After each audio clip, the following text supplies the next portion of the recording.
Rancher's daughter loved a cowboy, until he returned wearing her father's badge. She waited 3 years for the boy who kissed her under the cottonwood, but when he rode back into town, he wore her father's badge, and his eyes held no memory of her name. The fence post was worn smooth where her palm rested, bleached by sun and polished by hope. Every evening, just as the sky bled orange into purple, Ellie Calloway stood there, boots dusty, apron frayed, heart stubborn as the desert scrub that refused to die. She'd watch the trail curl over the ridge like a question mark, half expecting dust to rise, hooves to thunder, and him to appear, hat tipped low, grin crooked, reins loose in his sun-browned hands. 3 years. 3 years since Jesse Boone rode out with nothing but a canteen, a colt, and a promise whispered under stars, "I'll come back for you, Ellie." Before the cottonwood loses its leaves. But the cottonwood shed its leaves that fall. And the next. And the next. And still, no Jesse. Her father, Sheriff Elias Calloway, had warned her. Cowboys like him, darlin', they ain't made for fences. They're made for open country and open trouble. He'd said it gentle, like a man breaking a filly, not a heart. But Ellie didn't listen. Couldn't. Because Jesse wasn't just any cowboy. He was the boy who'd pulled her from the creek when she was 10. Who'd given her his last biscuit when the winter stores ran thin. Who'd kissed her slow and sweet the night before he left, tasting of campfire smoke and stolen peaches. She believed in him.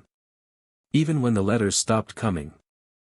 Even when the rumors started, whispers in the saloon about a gunslinger riding with the McCall gang, about a bank job gone bloody in Silver Bend. She tucked those rumors under her pillow like bad dreams, refusing to let them take root. Then, one Tuesday, dry as bone, hot as a branding iron, the horizon shimmered. Dust rose first. A slow, lazy spiral, kicked up by hoofbeats too steady to be wild. Then the shape, one rider. Tall in the saddle. Broad shoulders. Hat pulled low. Her breath caught. Her fingers dug into the fence. Jesse. But something was wrong. He didn't wave. Didn't spur his horse into a gallop. Didn't whoop like he used to when he'd race back from cattle drives. He rode slow. Deliberate. Like a man carrying something heavy. As he neared, the sun caught the glint on his chest. A badge. Not just any badge. Her father's badge. Sheriff Elias Calloway's star, dented on the left side from a bar fight in '82, scratched near the top where Ellie had once traced her initials with a nail when she was 12 and thought no one would notice. Jesse wore it like it belonged to him. Ellie's feet carried her forward before her mind could catch up. Dust puffed under her boots. The ranch dogs didn't bark. Even the chickens paused their pecking, as if sensing the air had changed. He reined in at the gate. Horse snorting, sides heaving. Sweat streaked the animal's neck. Jesse didn't dismount. Didn't smile. Didn't say her name.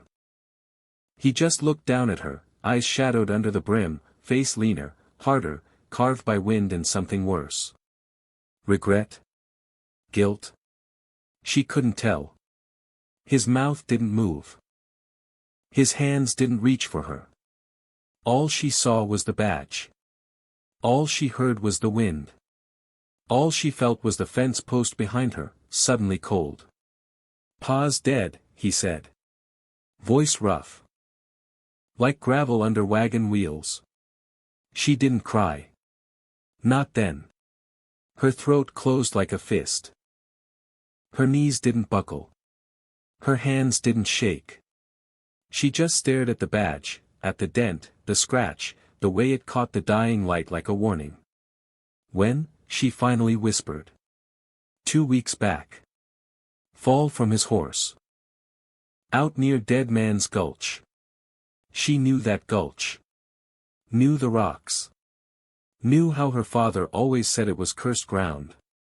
How he'd never ride there alone. He didn't suffer, Jesse added. Too quick. Too clean. She didn't ask how he knew. Didn't ask why he was wearing the badge. Didn't ask why he hadn't written. Hadn't sent word. Hadn't come sooner. Because the answers didn't live in words. They lived in the silence between them. In the way he wouldn't meet her eyes. In the way his fingers twitched near his holster, not out of habit, but tension. In the way the wind carried the scent of gunpowder, and something fainter. Blood. Old blood. She stepped back. One step. Then another. Until the fence was behind her again. Until she was on her side of the world. And he was on his. "I'm sheriff now," he said. Quiet. Final. She nodded. Once. Didn't say welcome home. Didn't say I missed you. Didn't say I still love you. Because love doesn't wear dead men's badges. And the boy she loved? He didn't come back with Jesse Boone. Whoever rode into her yard that day, he left that boy buried somewhere in the dust.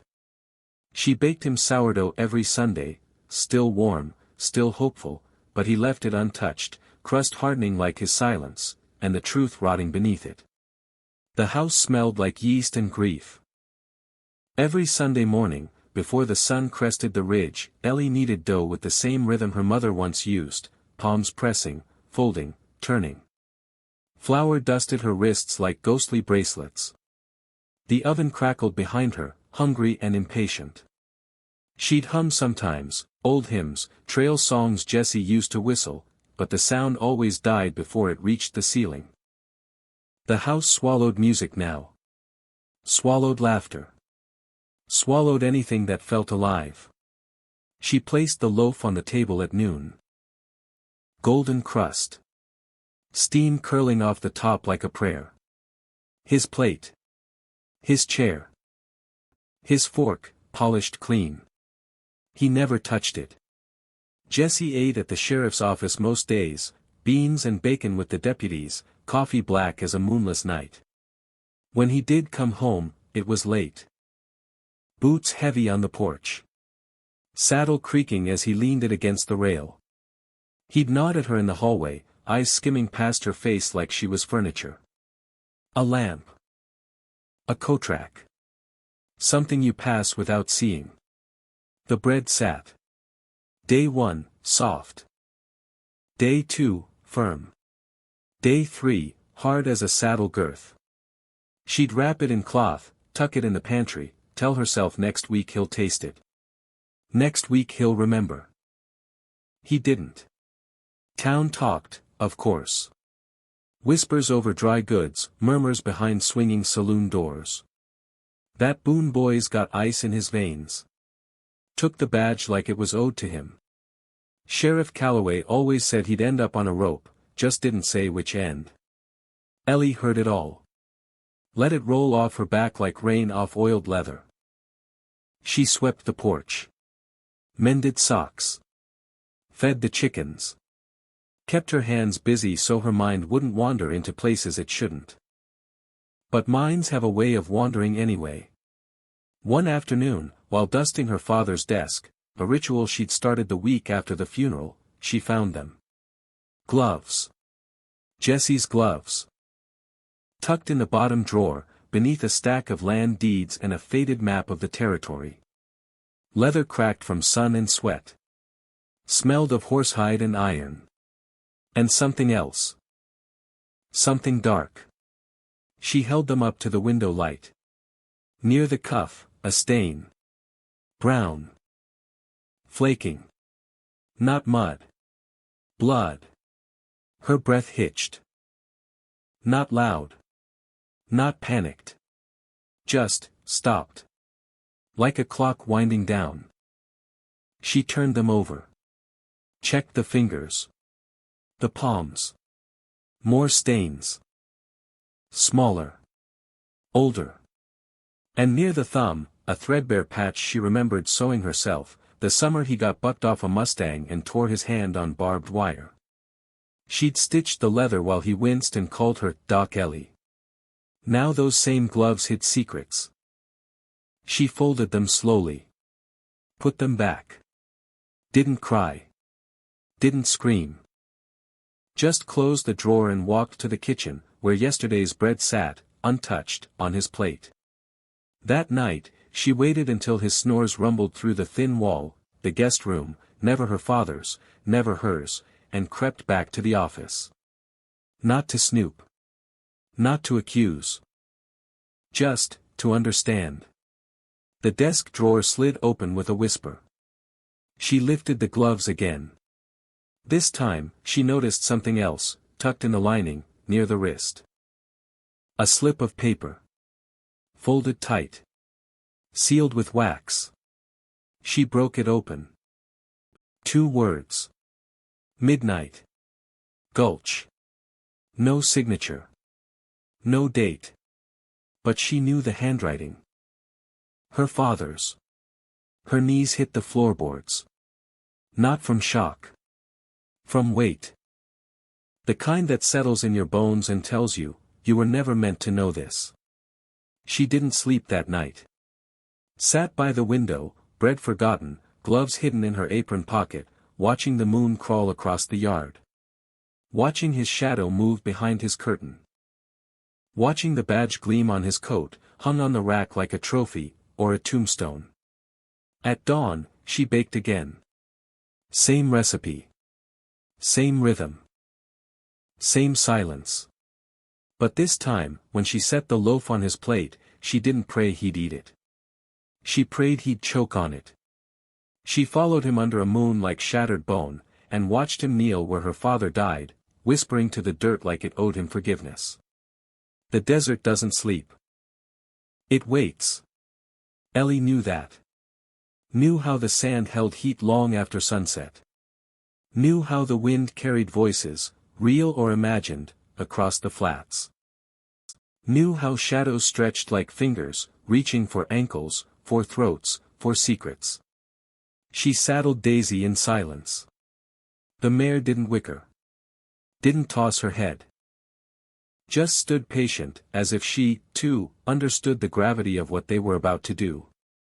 Ellie wore her father's old duster, too big, sleeves rolled, hem dragging, and carried nothing but a canteen, a knife tucked in her boot, and the gloves. The gloves. She'd washed them. Scrubbed the stains until her knuckles burned. But blood doesn't vanish. Not really. It fades. Hides. Waits to be remembered. She left just past 11, when the house creaked its last sigh and Jessie's breathing evened into sleep. No lantern. No moonlit goodbyes. Just the crunch of gravel under boot soles, the soft snick of the gate latch, and the slow, steady walk to the pasture. She didn't look back. The trail to Dead Man's Gulch was a scar on the land, narrow, steep, littered with shale that slid underhoof like broken teeth. She dismounted halfway down, tied Daisy to a gnarled juniper, and crept the rest on foot. Boots silent. Breath shallow. Heart hammering against her ribs like a trapped bird. She found him at the bottom. Kneeling.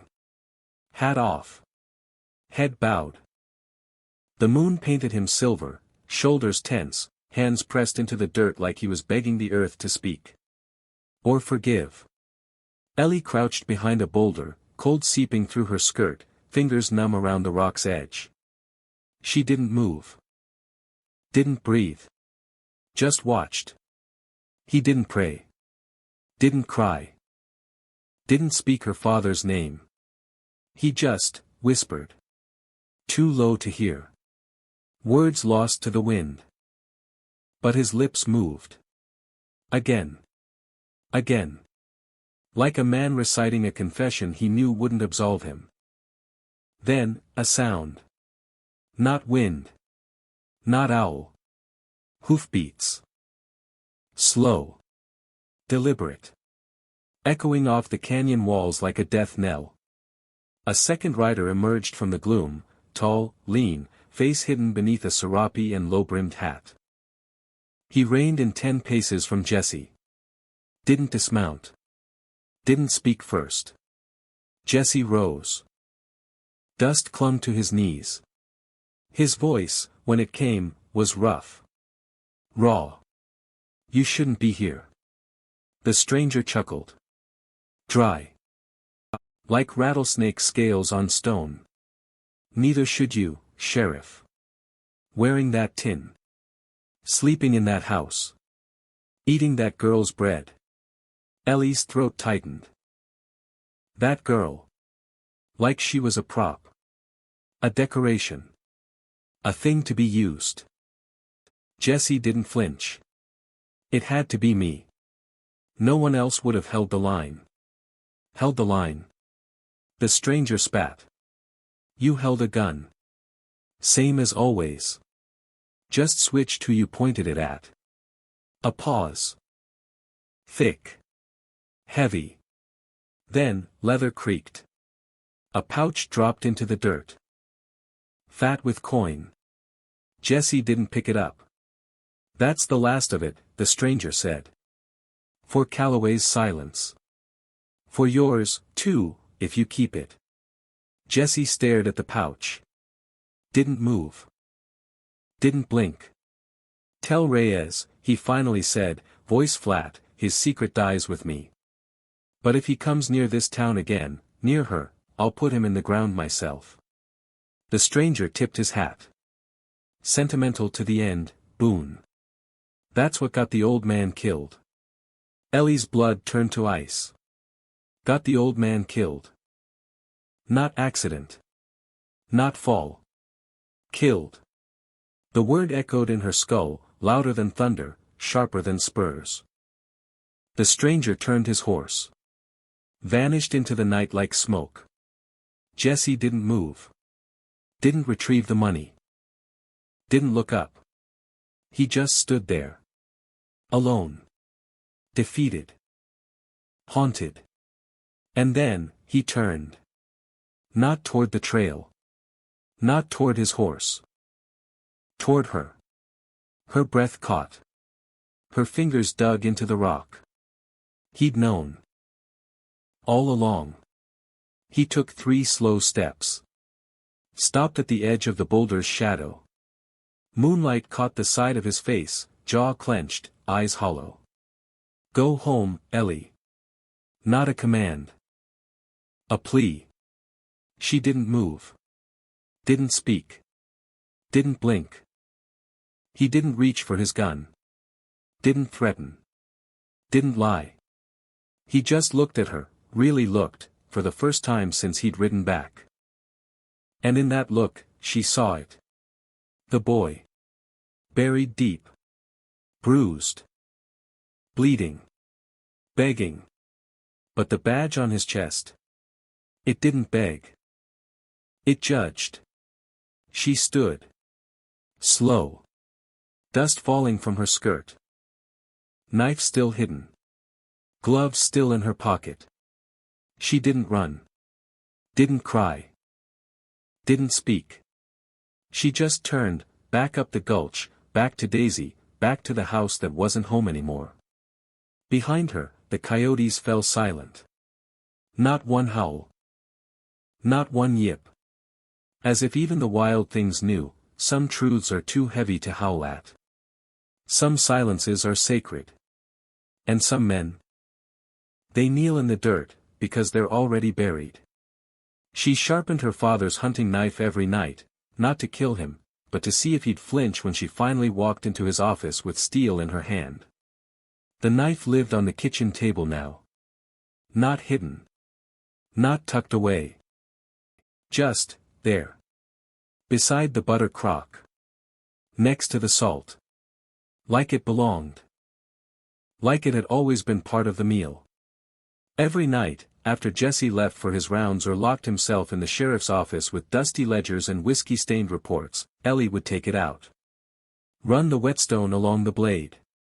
Slow. Deliberate. SHK, SHK, SHK. The sound filled the house like a heartbeat. Steady. Relentless. Alive. She didn't plan to use it. Not really.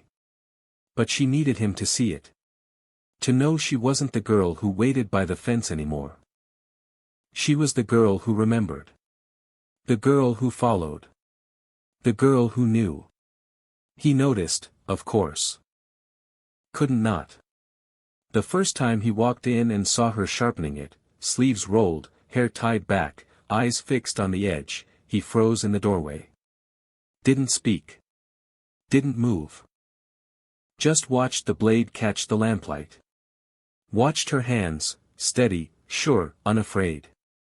He cleared his throat. That's a Callaway blade. She didn't look up. It is. My father gave it to me when I turned 12. Said every rancher's daughter should know how to dress a deer, or defend her home. He nodded. Once. Said nothing else. Ate his beans in silence. Left his bread untouched. The next night, she did it again. And the next. And the next. He never asked her to stop. Never took it from her. Just watched. From the doorway.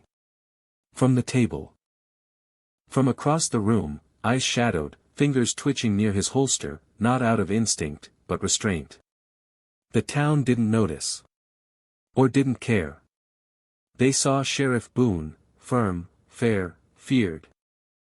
They saw the wanted posters he nailed to the post outside the jailhouse, faces of men he used to ride with, men he now hunted like coyotes in a henhouse. Cleaning house, they called it.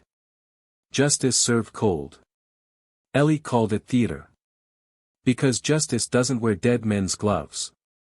Justice doesn't take blood money and call it peace. One morning, she found a new poster tacked to the office door. Face she knew. Silas Reyes. The man from the gulch. The one who left the pouch. The one who said, "That's what got the old man killed. Bounty, 500. Dead or alive." She stared at it until her vision blurred. Until the ink bled into the paper like a wound. That afternoon, she walked into the sheriff's office while he was cleaning his revolver. Barrel gleaming. Cylinder spinning slow. He looked up. Didn't smile. Didn't frown. Just waited. She placed the gloves on his desk. Clean. Dry. Stains gone, but not forgotten. He went still. Revolver half assembled in his hands. "You knew," she said. Quiet. No tremor. No tears.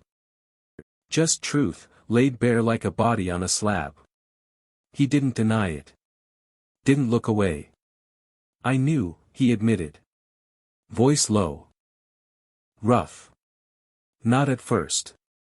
Not until after he fell. Fell. She almost laughed. Almost. Men don't fall with bruises under their collars and strangers paying for their silence. He set the revolver down. Slow. Deliberate.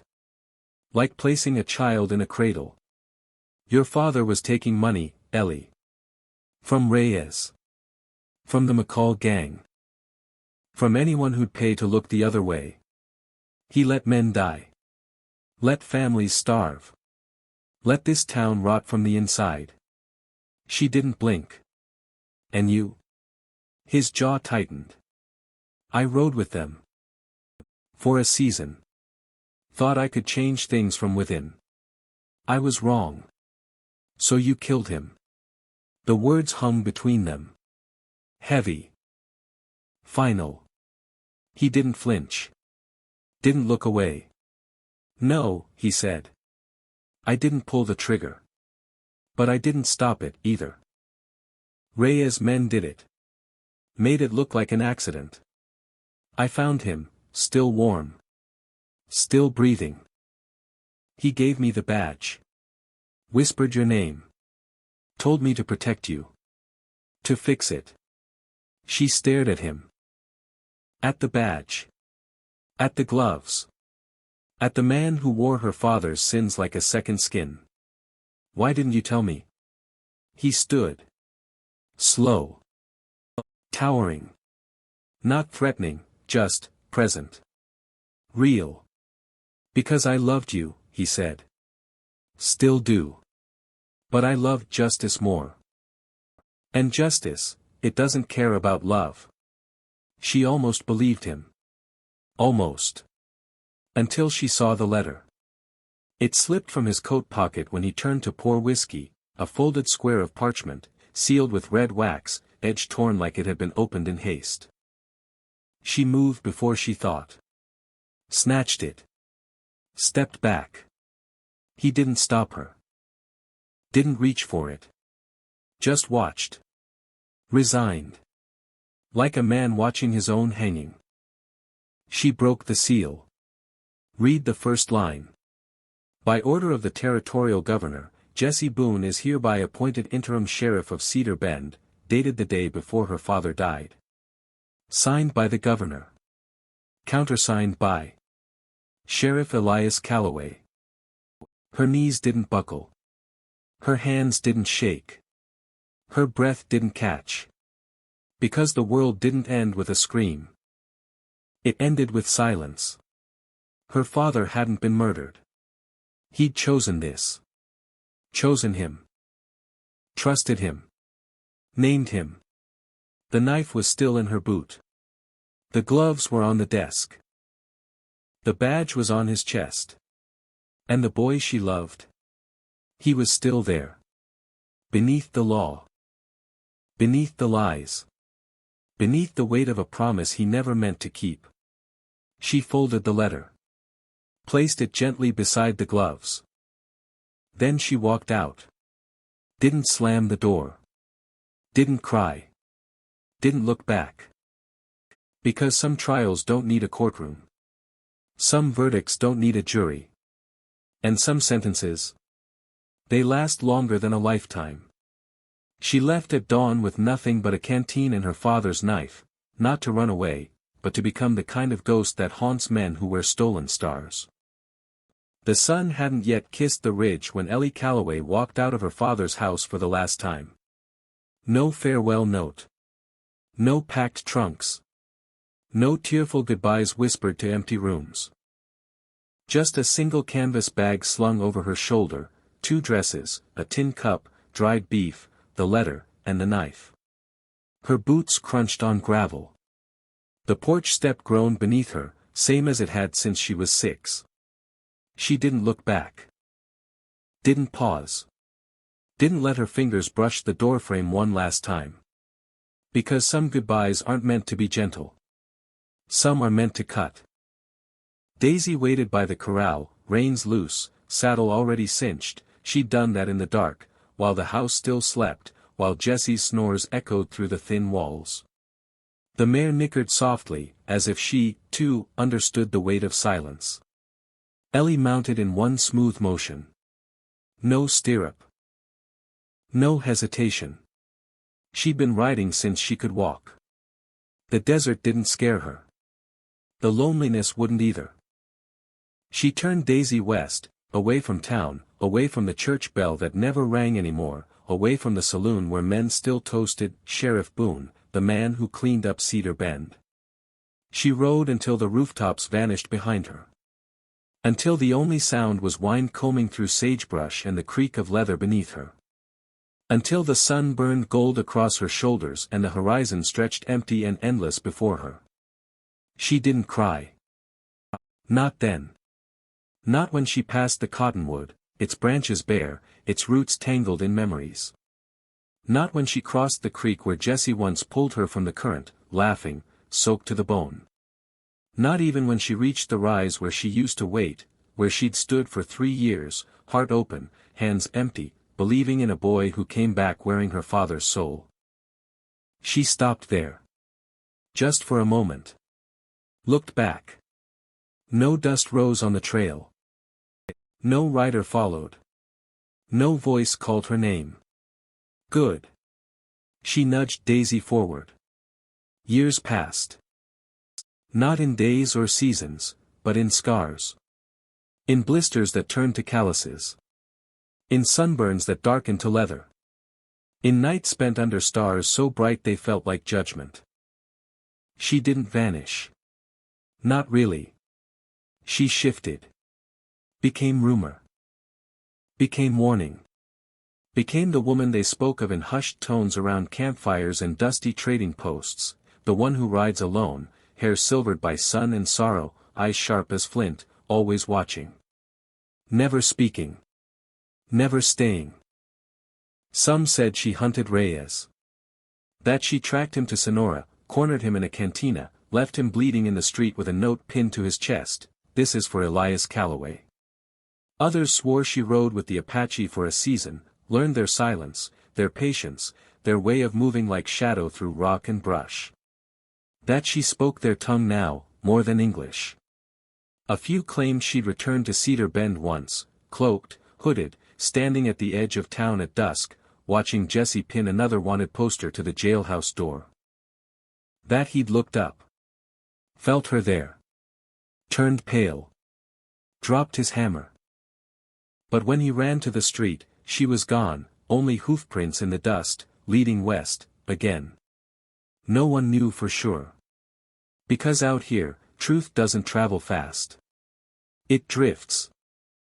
Like dust. Like smoke. Like names half forgotten.